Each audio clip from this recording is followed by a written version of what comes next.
Dan, Yes. as you know, besides cars, I have another big passion in my life. Do you know what? Sandwiches. Sandwiches. Do you know what that other passion is? Space. Space. Yes. Now, a huge. This is gonna be probably my favorite podcast, no matter how it goes. But we have an amazing guest, a special guest to me, Astronaut Terry Virts. Hey Welcome, guys, Terry. good Welcome. to be here. Thanks so Yeah, much for being here. Live Yeah, from it's awesome. kind of not live. I was gonna say live from Houston, but I guess not technically live. We're live now. Yeah, That's right. We're live at this current moment. We are are live. that's so cool. Thanks so much for joining us, Terry. Yeah, good to be here. I'm recovering from a cold, so hopefully I'm not hacking up along too badly. It's going around. Yeah. It's made its way up to I Canada. can vouch for that. Yeah. Yeah. So where are you guys located? we're both in Toronto, Yeah. Canada. Okay. Yeah. Excellent. I was there last week. Loved it. Oh, Great. nice. Really?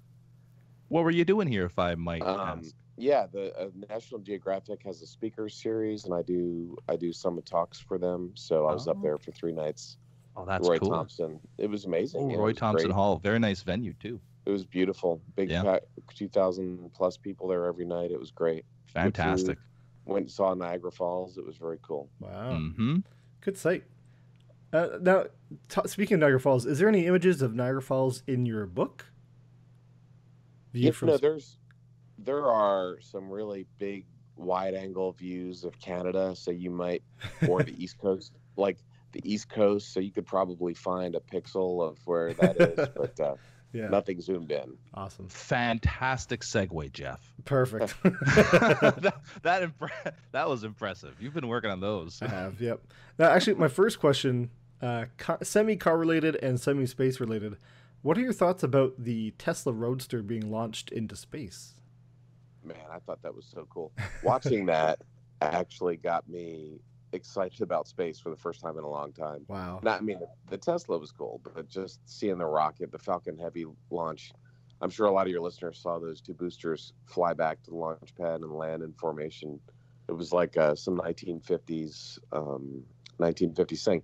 And some people were making fun of Elon Musk for sending a car up and, oh, that was just a stunt, blah, blah, blah. Well, he just sold a few Falcon Heavy launches to some commercial satellite companies, and they said the reason they went with him was because he demonstrated the ability to launch a big, heavy payload in space. And so it actually got him some business. Plus, it was cool. Yeah, you get the idea that guy knows what he's doing. As long as he stays off Twitter, that's good. Oh, yeah, absolutely. He's been a bit of a disaster on Twitter lately. Yeah, I forgot what he calls it, like self-inflicted gunshot wounds or something. He was making fun of himself about that. Wow. Mhm. All right, so I think we can we'll get right into it. We already went over the order that we usually do. So if you want to get into your cars. Well, the car I'm driving right now is a Ford Mustang. Oh, and I totally love it. It's a convertible. My kids are older, one's off in college and one's in high school. And I've been driving the Honda Accord for the last decade or two and the SUVs before that. And I thought, you know what? Time to I treat want yourself. a Mustang. Yeah, it's awesome. It totally rocks. I live in Houston, so ironically in the summertime you got to keep the roof on so your air conditioner's on, but in the wintertime you put the roof down. It's kind of backwards, but it's great. And it's just a cool car. Except unless you have to like have more than 2 people, because then there's not really much of a back seat. But Yeah, what's the trim on it? Is it the GT or the Cobra or? No, I got the turbo. Okay. So it's pretty quick. It's not, the 5 liters better, but It's definitely quick enough. You got to wait a second. You push the gas pedal down, count to 1 potato, and then it starts. Yeah, the Whereas turbo lag. The 5 liter, you put the gas down and you're going. Right, yeah. So, but it was, $15,000 for 1 second of lag. So I That's not a bad deal. That's awesome. Yeah, that's what I went with, and it was pretty cool. But it's good enough, it gets me around town, and I travel half the time. So I'm so jealous that your daily driver can be a convertible Mustang. I know. It's pretty awesome, and it won't be forever. I'll go back to a sedan one of these days or whatever. But Yeah, it's fun. Now, you're originally from Maryland, right? I am. Yeah, although I just did the math. I've actually lived where I live now in Houston for longer than where I lived in Maryland when I grew up. Oh wow. So driving in snow doesn't even matter now. You can't even remember it. So, well, it snowed here last week actually for like 5 minutes. No Um, way. it's usually every few years it'll snow and the road's entirely shut down. Like you can't even go on the road 'cause it's a giant disaster out there. But yeah, I grew up, on snow. Plus, Maryland is kind of hilly, Yeah.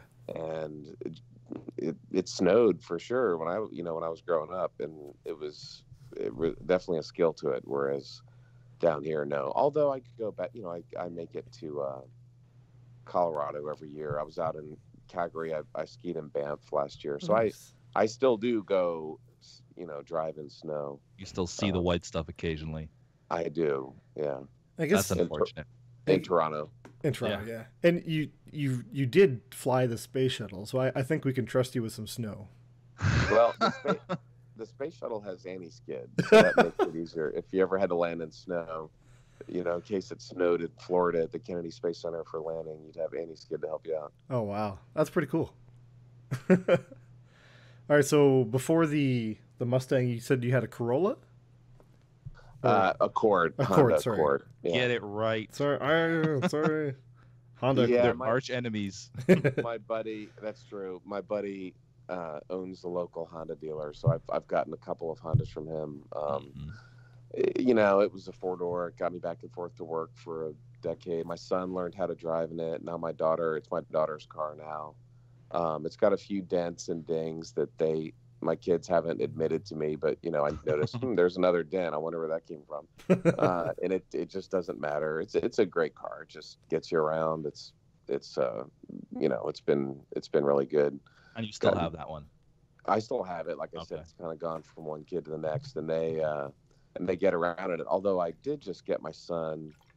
Well, he pitched in he was driving my car basically while I was in space. I was in space for 200 days, so It's not every day you hear that. he got his license and he learned how to drive. So he kind of commandeered my Accord.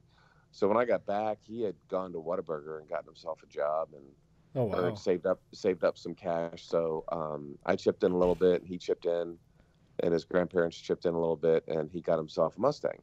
Oh, Actually, nice. his first car. Oh, there you go. Yeah, it was a manual transmission, the 6-cylinder. It was an absolutely great first car, and I really was happy that he learned how to drive a stick, because those almost don't exist anymore in America. I know. anyway. Yeah. And it's once you learn how to do it, it's a skill for the rest of your life. Absolutely. You can There do are car companies now, Audi, who are eliminating the manual transmission altogether. it. Right. So that is sadness. Even Ferrari. I was at the Ferrari factory a couple Oh, years ago. no. Yeah. They're considering doing that, but I just thought it was good skill. Plus, his next job was as a Asian food delivery driver, so we had to drive around town where there's a stoplight every 30 Mhm. seconds in a manual. So it was torture, but it was good for him. And as parents, I would recommend letting your teenagers drive a stick, because A, they're not going to be very good at it, so they can't drive fast. And B, they can't text, or Right. they're just so busy driving they can't do That's a good anything else. point. So it's actually a really good point. It's ironically it's safer than automatic. Well, yeah, it's funny because I grew up and actually learned to drive on standard. I can't remember, Dan, did you learn on I standard? did, yeah. My first Ford Focus, 2000 Ford Focus ZX3, standard transmission. Nice. What a beast. Well, I did too. But in Europe, sometimes when you rent cars, that's all they have. Oh yeah. Yeah. I mean, absolutely. I was just there this summer. I took my daughter on a trip to France, and for 2 weeks we drove around southern France, and it was a manual rental car that I had. So if I hadn't known how to do that, I guess you could get an automatic, but it costs more. Yeah. They always look at you funny though when you talk about automatics. Right. Like they're always Look. like, "Oh, how do you even?" I've had this conversation before when I talk to my family in Portugal, because I have family in Portugal, And I tell them, in Canada, it's like mostly automatic cars. And they look at me like, how do you even drive an automatic car? Like, what's involved in driving? Right. It's right. They don't understand. But Yeah. it's a good skill to have. It's one of those. Plus, if there was ever, if you're in like a James Bond situation in Morocco or something, and you have to commandeer a car off the street and you don't know how to drive a stick shift, you're going to get, you're going to get off by the bad guy. So you got it's not a bad skill to have. No, yeah, that's the only reason why I still drive standard, just in case. You never know when the bad guys come for you. You don't. So before So the was, Accord. So before the Accord, I went through a series of SUVs.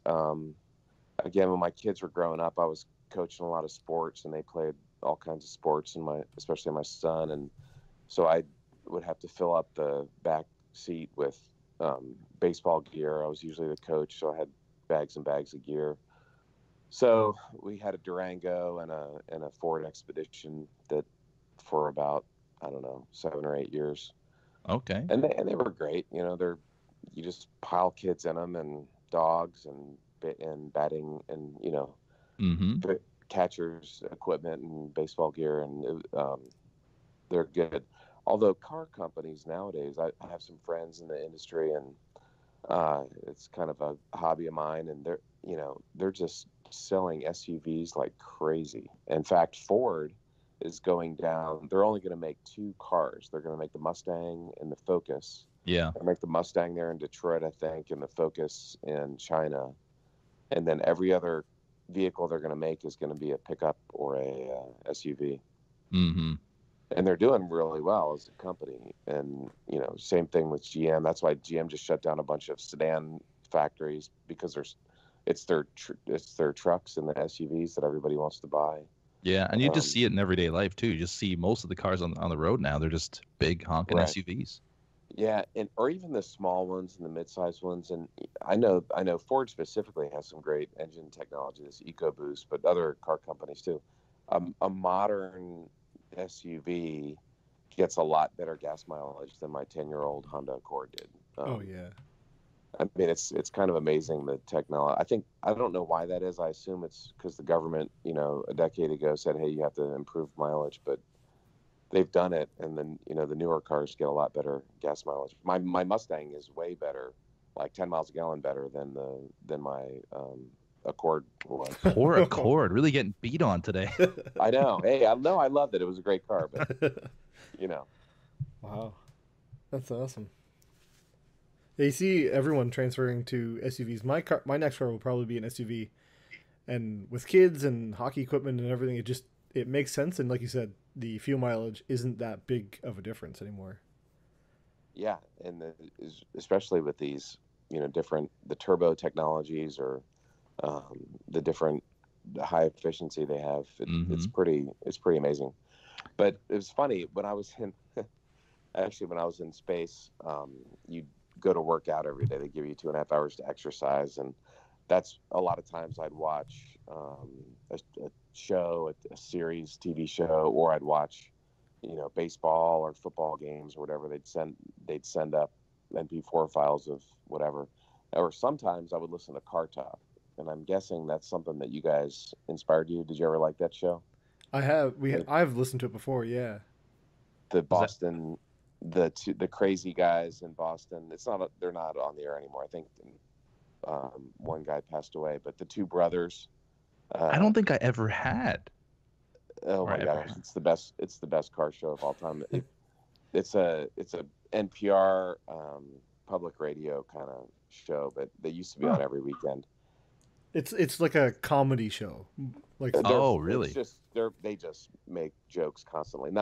In theory, people call in, hey, my 2000 or my 1975 Ford Ranger is whatever, and they would talk them through what to fix it and what problems. But really, it was just these 2 crazy brothers with super thick Boston accents making jokes the whole time. You had me at super thick Boston accent. Yeah. Oh my God, it's really funny.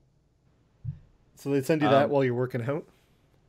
Yeah, they'd send up either TV shows or radio programs or music or whatever. So I would usually, or you put on the news, or I'd listen to Car Talk, or if I was on the treadmill, I'd put on a movie or TV shows. I watched 24. I never seen 24, from like Kiefer Sutherland from 15 years ago. So I watched a couple seasons of that.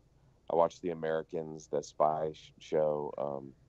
So I watched way more TV in space than I do here now that I'm back on Earth. It's kind of funny how that works. Yeah. Yeah, I'm looking up these Car Talk guys. I really have to watch like an episode or two after we're done here.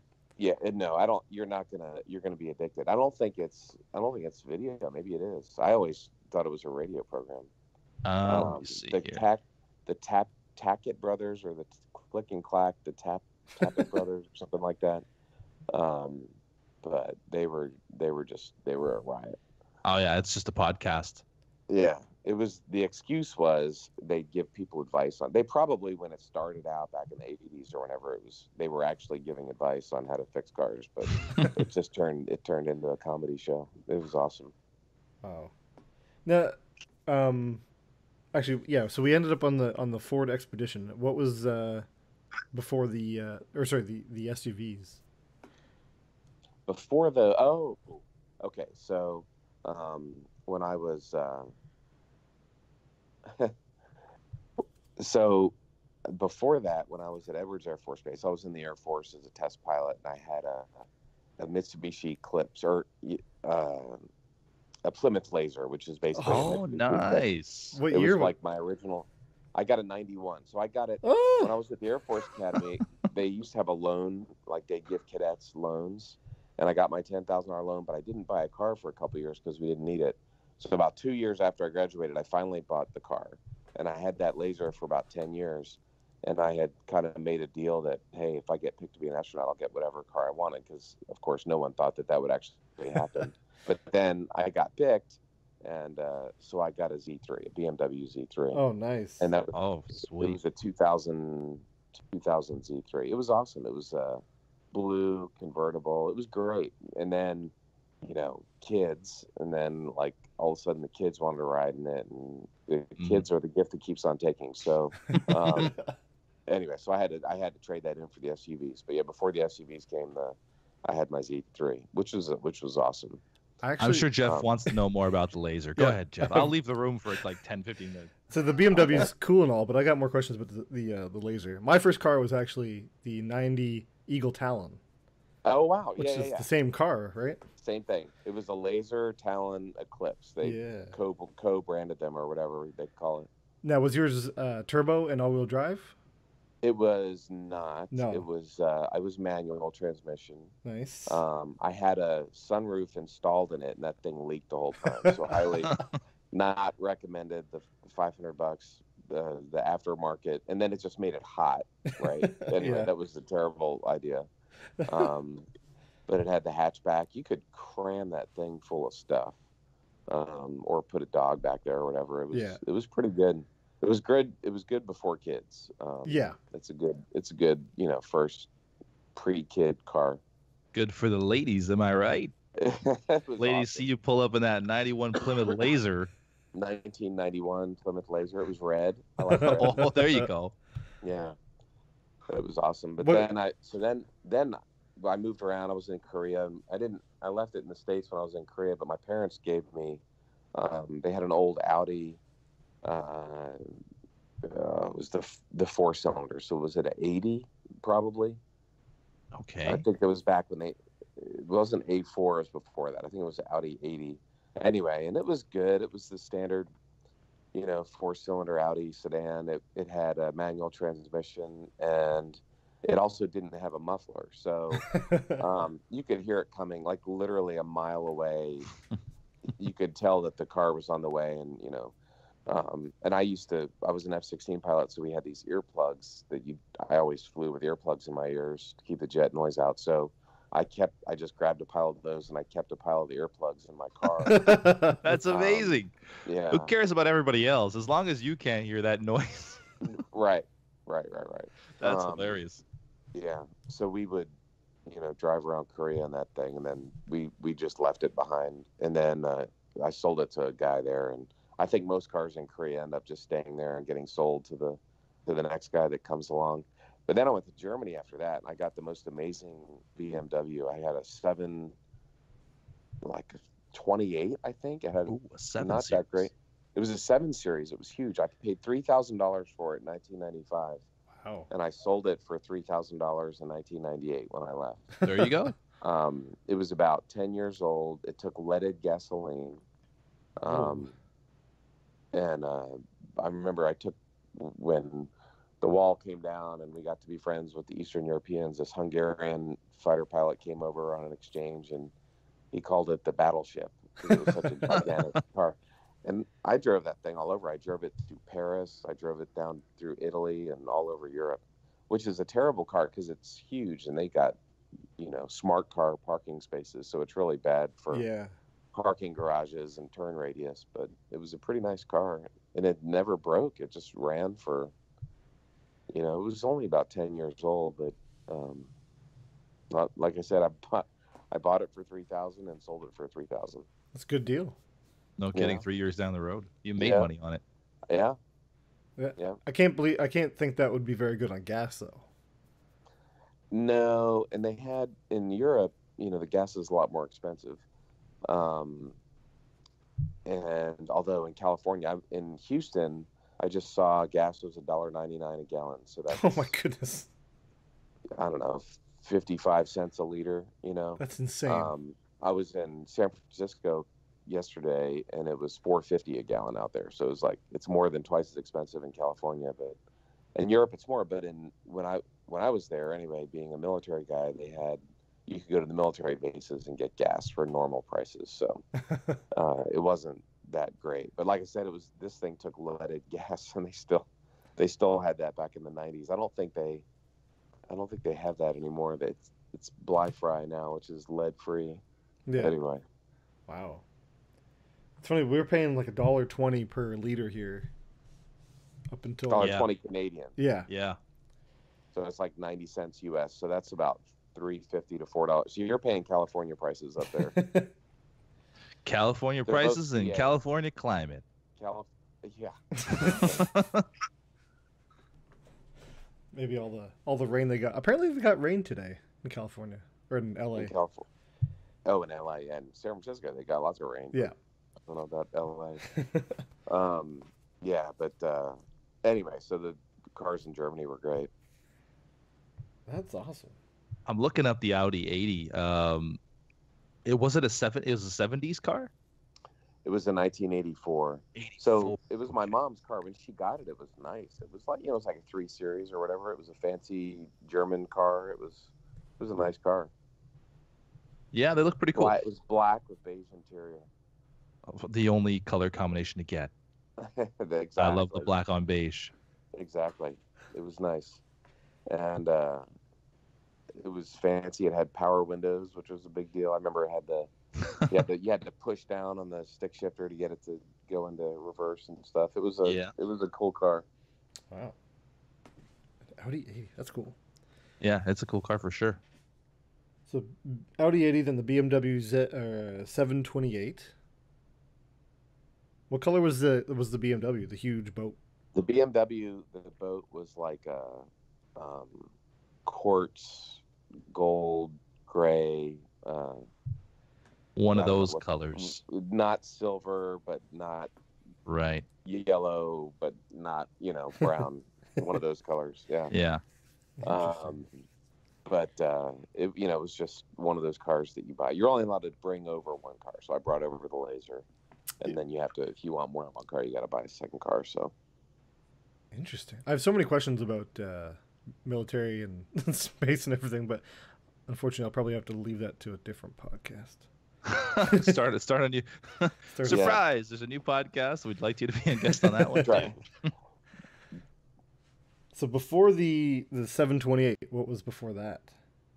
So we kind of went through that. I went from Laser to in Korea the Audi, and then in Germany the BMW. So before all those, the first car that I actually owned was a Mitsubishi Tredia. Oh, really? But Oh, what? but it was a rice burner. It was a little Japanese 4-door sedan, but it was turbo, so it was Oh, pretty fast. is it rear-wheel drive? No, it was front wheel drive because I Okay. was in Colorado. I was a cadet at the Air Force Academy, so I wanted something that was front wheel drive. I wanted the turbo to take me up and down the mountains because high altitude, Mm-hmm. and the front wheel drive for the snow. And the turbo was pretty quick, for it was no 5-liter Mustang, but also the Mustangs, in the snow were terrible. So Yeah. it was pretty good. Interesting. Apparently, they made them in all-wheel drive too. They might have, I don't know. I didn't get one. Was it a 4-door? Yeah, it was a 4-door. Okay. $10,000. I paid for most of it. My parents chipped in some, and that was kind of my first car. Although you're not allowed to have a car until you're a junior. So your first 2 years in college, I just would borrow my friends' cars or whatever. The rare times that you're allowed out, but so I really didn't have that until my junior year in college. Wow. But it was a great car. I loved it. I used to change the oil on it, and it was the first one that I owned. I had a car in high school. We still haven't gotten to that one yet, but this was the first one with my title and my paycheck going to insurance. That's okay. I've never even heard of this car up until just this second. Which, I kind of got, like I said, my son in college, he traded in. I talked about my son's Mustang, but we just got him a Civic. He spent his Mustang money, and I chipped in, and he got a new Honda Civic. I tell you what, those new Honda Civics are amazing. Those are really nice cars. It's got, all the tech in there is really good. It's got like lane assist, the left-right steering wheel will assist you to keep you in the lane. It's got adaptive cruise control, so you push the cruise control and it'll keep a certain distance behind the next car. Mm-hmm. So in the highway, there's always a million cars. It's in the pain in the butt to use cruise control. The car pulls in front of you, it slows down. Car moves out of the way, it speeds back up. It's really cool. It's a really cool car. I've got that on my car. It's super handy. I use it all the time. I know. It's really nice. And it'll do emergency braking. If somebody pulls in front of you, it'll slam on the brakes, which for me, that was a big thing. And he wants to go to med school. So hopefully it'll just get him through the whole years of college that he's going to have to pay for himself. So, but unfortunately, I saw a fatal accident a few months ago with a college kid who he was driving too fast. He clipped a truck and went sideways and started flipping through the air, and he flew all the way across the divided highway. There's this big 100 feet of grass in between the northbound and southbound sides of the highway, went all the way across the grass, went all the way across the other side, and landed literally right in front of me. Holy cow. As I was slamming on the brakes. So yeah, seeing that, it's like, all right, I want to get some safety features, for my kids. Yeah. Holy. Yeah, it was bad. But the Civic this car for him is kind of like the Tredia for me. It's not a Ferrari, but it's got a turbo, and it's really a very cool car. But my Tredia also had what else did it have? I'm trying to think. I don't know. It was. I'm ordering the poster. I'm ordering the poster online. The poster for the Tredia. It's a really cool. Have you looked it up, Jeff? Yeah, I did. It's an interesting looking vehicle. It had a cassette deck. It was it was a 4-door Japanese car sedan. Yeah. But I had a CD player that you could plug into the cassette deck. So you could listen to when CDs finally came out in like 1990 or whatever, you could plug in the CD player to the cigarette lighter and play it in the cassette with a wire into this little cassette adapter thing that you put in there. That's super cool. It's actually kind of a cool looking car. Yeah, I was gonna say, I would not mind owning one of these things in manual transmission. It's turbo, and they made them in 4-wheel drive. I would love to drive one of these things. It was great, and I was in Colorado. I go skiing on the weekends. Drove across America a couple times, from Colorado to Maryland to Arizona to Florida to kind of had it all over the country. So yeah, it's a good car. I wonder if they made like a North American equivalent of it, like they did with the Laser and the all that stuff. Mitsubishi did that? Did Mitsubishi do that? I don't know. Trying to see if they have something similar, but yeah, that's going to take a little bit more research. Their newest one was the Lancer, I think. That's like the equivalent. Yeah.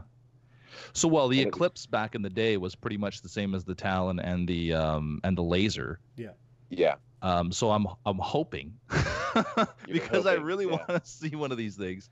I'm hoping they made something for the North American market that was similar. You got some research to do. I do. Yeah. And I'll find it. I promise you. For the next podcast. Yeah. Yeah. Well, that was the first car I owned, but it wasn't the first car that I drove. Oh. Okay. Okay. So I learned how to drive on a Datsun. Oh. Okay. My parents had gotten the Datsun B210, and they liked it so much they each got one. Nice. My stepdad drove a gray sedan, and then my mom drove a white B210 wagon with fake wood paneling. Oh, nice. And it probably had about a 1-liter engine on it, 4-speed manual, and that was the first car I learned how to drive because she got the Audi. That was her car, so it defaulted down to me. That was the car I drove around. So that was the car I learned how to drive on and drove to school and went out on my first date and took my driver's test and ran over the orange cone trying to parallel park and then had to come back the next day because I failed. That was the car I did all that stuff in. And it was so bad. It was like 0 to 60 you measured it in distance, not time. It was so slow. And it had little, 10-inch wheels on it. It was just quite a thing. You can Google Datsun B210 station wagon with fake wood paneling, and brings back a lot of memories. I actually have recently purchased a 71 Datsun 1200 2-door manual in blue. Yeah. So I really like those little cars, those little Japanese cars. Yeah, it was cool. It was my first, I went on my first date so I failed my driver's license test because it wasn't my fault. Those cones were supposed to have flags on them, and one of them didn't have a flag on it, so I hit it. So I got my license, and then I went out the following day. I went out on a date with this girl who was in Baltimore, and anyway, I was so terrified. Let's leave the details. We were going to downtown Baltimore, which was crazy, and I picked her up, and she was older than me too, so she was like a senior and I was only a junior. And about 30 seconds after I picked her up, I went driving straight through a red light, and then she started screaming, and I was screaming, and it was very stressful. Wow. It sounds like it. Luckily, nobody hit us. That's good. It's kind of interesting that I think you're the third person we've had on the podcast to have a Datsun as the first car. Destin from Smarter Every Day had the 1200, and Matt Whitman had the actual the 210 as well. Oh wow! Datsun seems to be popular choices then for people to learn. And the first cars are always the cars where you buy them, you don't know too much about cars, you kind of beat the crap out of them, and hopefully they survive it. Like you always want a first car to be very hardy. Yeah, no, and in Maryland, the thing to do is go down to the ocean, like senior week or whatever. And I remember driving that thing to Ocean City. It was a 3-hour drive, so it was kind of far away. And on the highway, Route 50 used to have red lights. Now it's pretty much mostly a normal highway, but we were driving and the traffic was stopped. And I remember slamming on the brakes and skidding, and everybody was yelling, "Ah!" Anyway, everybody's screaming. Yeah. And we put a shark fin on there. I made this cardboard shark fin and wrapped it up with aluminum. So there was like this silver shark fin taped to the car I would drive around with. So the top of the car? On top of the car. That's hilarious. Yeah. So you're a legit car guy then? Well, yeah, with my Datsun B210 and my Mitsubishi and my Honda Accord. Although don't knock the Tredia. the Tredia was great. After my well, a couple years ago, so I got into Top Gear. Mm-hmm. I don't know if you guys been into that show at all. Oh, absolutely. Of course, yeah. Love those guys. And now it's what is it, Grand Tour? Anyway, Grand Tour, which starts again in January. The new season starts again in January. Well, there you go. So I used to watch that with my son, and so we started, hearing about supercars and all this stuff. And so after my last space flight, it was a 200-day mission. I was there with Samantha Cristoforetti, who's Italian. The Europeans invited me back to Europe, to Italy. And she's like, you guys think Chris Hadfield's a big deal. Chris Hadfield's nothing compared to Samantha Cristoforetti in Italy. I mean, the train would be pulling up to a train stop, and there would be a mob of people waiting for us to get off the train because they knew via Twitter that where Samantha was. So one of our stops was the Ferrari. Really? And we went to the actual factory. There's a Lamborghini factory in this town, and I forgot what's the name of the town? God. They've got a proper F1 track. It's where they make all the Ferraris. And Sergio Marchione, who was the CEO, unfortunately he passed away, but a couple years ago, he gave us the tour. So we got the tour of this Ferrari factory with Sergio Marchione. Wow. And that is a bucket list item if I've heard one. Oh, it was unbelievable. And so because I'd been watching Top Gear, I kind of had started to learn about these things and LaFerrari in California, and I knew the different models and that kind of thing. So yeah, that was unbelievable. Tell me more about Samantha Christopher. No, I'm joking. Yeah, well, Samantha, I mean, she was awesome. She's like my sister, and she's still an active astronaut. I'm actually retired from NASA now, but she's waiting to go fly again, and she lives in Germany. But yeah, going through Italy, she's just super popular. Yeah. Italy's had several astronauts, and they're all very famous there, but she was the first female. So, she was just extra. And actually, before I launched into space, I was not allowed to be qualified for launch until I went with her to her hairdresser and learned how to cut her hair. Oh, wow. Yeah. So my hair is pretty easy. You put it on number 2 and just trim it all off. Just go all the way. But for her, she's an Italian woman and blah, blah, blah. So I spent 2.5 hours with her and this little Vietnamese lady at the local hairdresser. And we and I learned stuff when I signed up to be an F-16 pilot that I never thought I would learn. I bet. But so I ended up cutting her hair twice in space.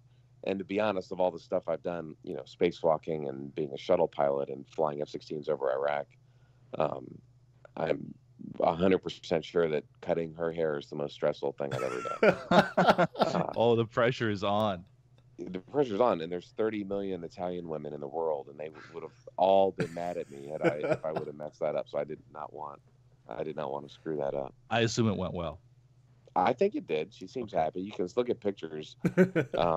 I think the European Space Agency may have posted a video of me doing the haircut. Oh, so I would cut the hair, and Anton Shkaplerov, our Russian crewmate, he would hold the vacuum cleaner. So I'd cut the hair, and he would vacuum up the hair as it was coming off. You had a whole crew. 3-person job. Yeah, it's a 3-person job. Wow. It's like changing brakes or something. Yeah. It's leading me to more questions about like Butch Wilmore and everybody else on your launch, but I'm going to talk about cars. Jeff really wants to be here, I promise. Well, yeah.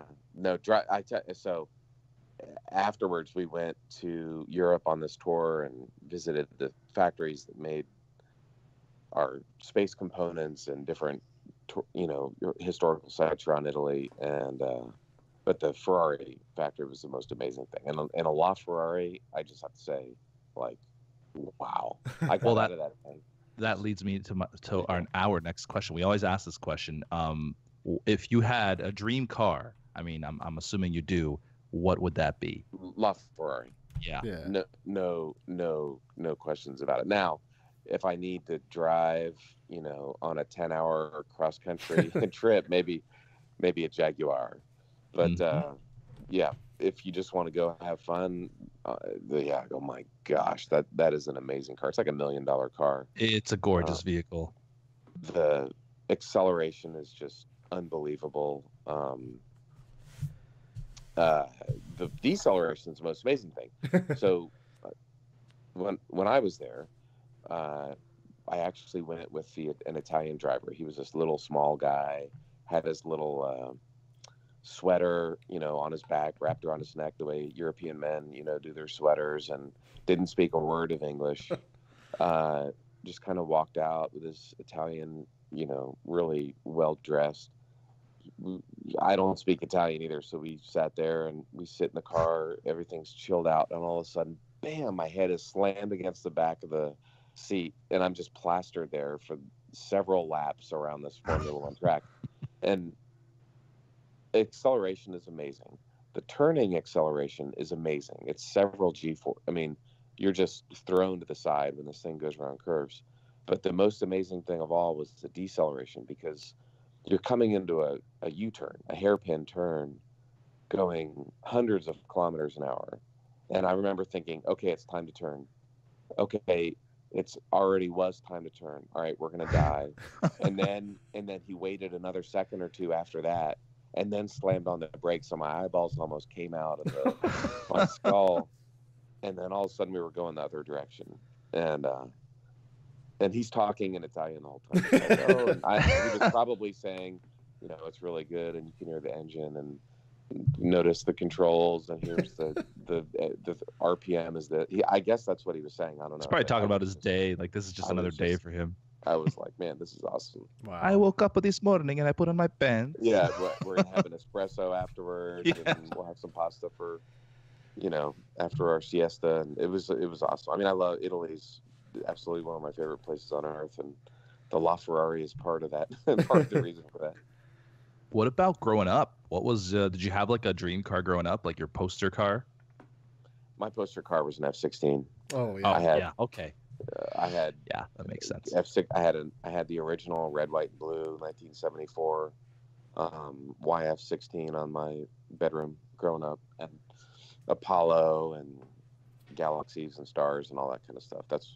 Although I loved cars, and I had the Hot Wheels and Matchbox. I had the Tyco, the race. For Christmas you get those.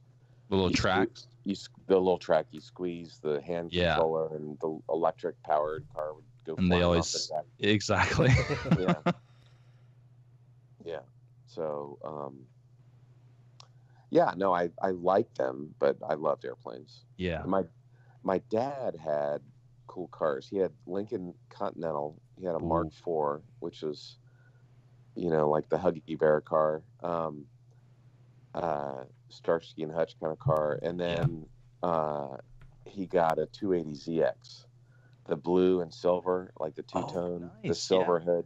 So he had a 280ZX, and then he ended up getting a red 300ZX. Oh, nice. Yeah. Your dad likes to go fast. He did. Well, I was only child. I went to the Air Force Academy, so my parents paid $0.0 for my college. Right. So, and you were, and you were the only child, so it's not like they need a back seat for anything. No. So what the Mark IV, the Lincoln, that was also a two-door, wasn't it? Just a huge two-door boat. You're getting back into my early years, but I think he did have a two-door. He had several. Yeah. Because on the hood, the little hood ornament was, I remember, had that like rounded thing. Anyway, and you could if you hit it, it kind of bounced back. It was like a Weeble. It wasn't stuck in place. It wasn't mounted. It was on a spring. Cool cars. Yeah. Now I gotta ask a quick non-car question. Speaking of when you were younger, being born, I guess at the height of the Apollo missions, what was it that encouraged you to actually fall in love with airplanes and become an astronaut? I don't know exactly what it was. The first book I ever read was about Apollo. It was one of those little kindergarten cardboard, one line per page, and I was just captured at an early age. I remember thinking, wow, man, people went to the moon and they fly in rockets. And I just, growing up, I was infatuated with that. My dad would take me to air shows. Andrews Air Force Base had an annual air show he'd take me to, and he got me a ride in a biplane one year at the local farm, like the local county fair thing down in Virginia. And I used to just draw pictures of them, and I remembered I designed one time when I was in probably fourth grade or fifth grade or something. So it was just something I always was interested in. I don't know why I like them. Why do people like art or writing or science or whatever? It just was what I was attracted to. That's awesome. I think, I guess, Dan, you have any more questions?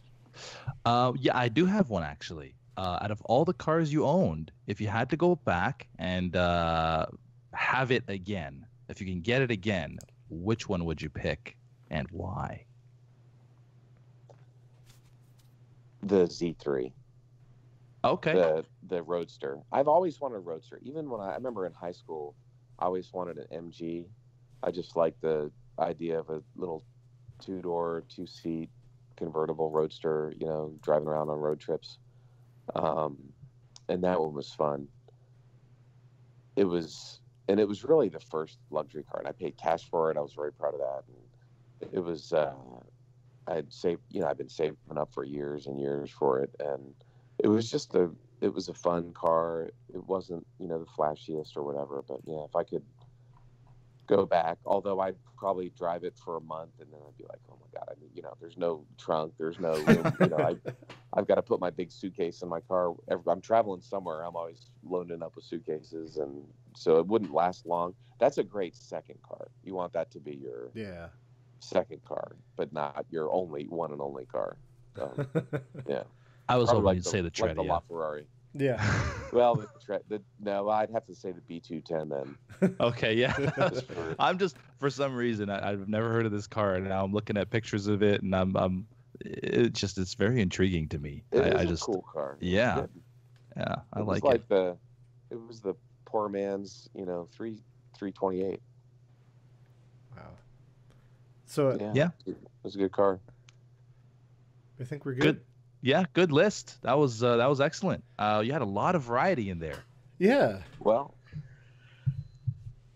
more than just one manufacturer. We've had people on that have just basically just one manufacturer. Oh wow. No. Yeah, almost pretty much. I've had a wide variety, and I think I don't know. I think the car I want next is going to be a Jaguar. I was on travel and I rented. They gave me an F-Pace, which is pretty awesome. I guess I'm whatever status at Hertz, and they upgraded me. That was a nice car. That was a really nice car. Guess what I currently drive as a daily driver. An F-Pace? Absolutely. I got the 2017 F-Pace S. Wow. Yeah, very nice car. It's a very nice car. I know. Yeah, it's a lot of fun. I recommend it. I mean, I wouldn't. Yeah. I won't. I'm not sponsored by Jaguar. I'm not just saying that. It's actually been a really solid car.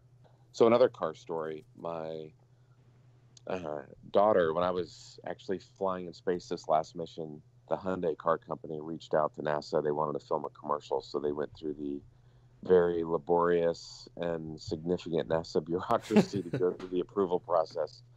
And they got it approved to film this commercial. It's called Message to Space.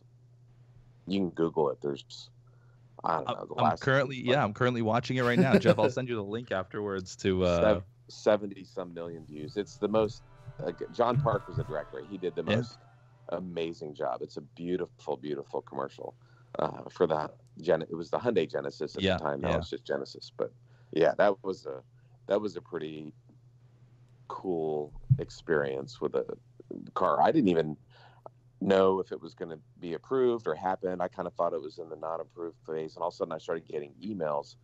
Oh, this brought tears to my eyes. I'm sitting here crying right now, and I was like, what is going on?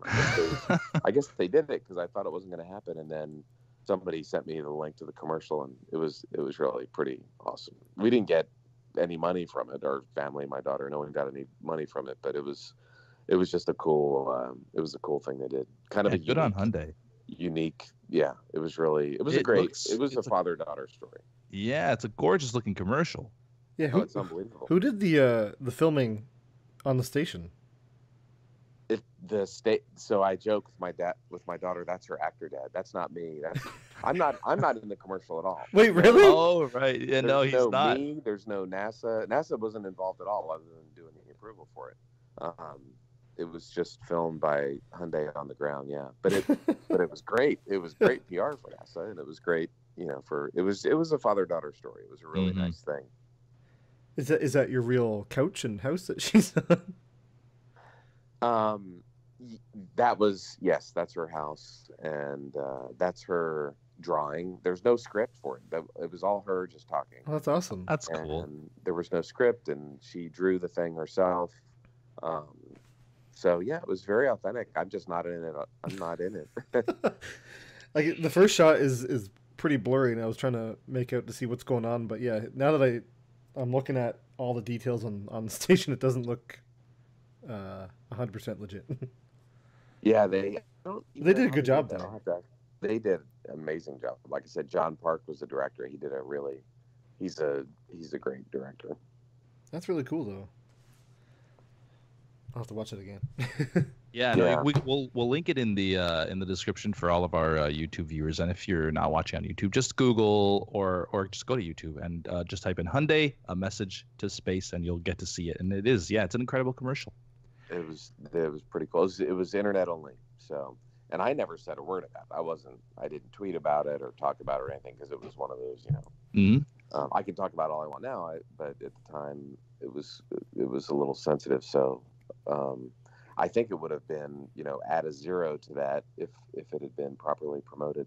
But it's up to 72 million views now. Is it really? Yeah. Yeah. Yeah. Well, after your listeners listen, it'll probably be like 150 million. Oh, absolutely. You better believe. Thanks so much, Terry. This was awesome. We are so happy to have you. I'm sure Jeff could die a happy man now. This was fun. This is a really cool podcast. Looking forward to it. Yeah, appreciate it. Thank you.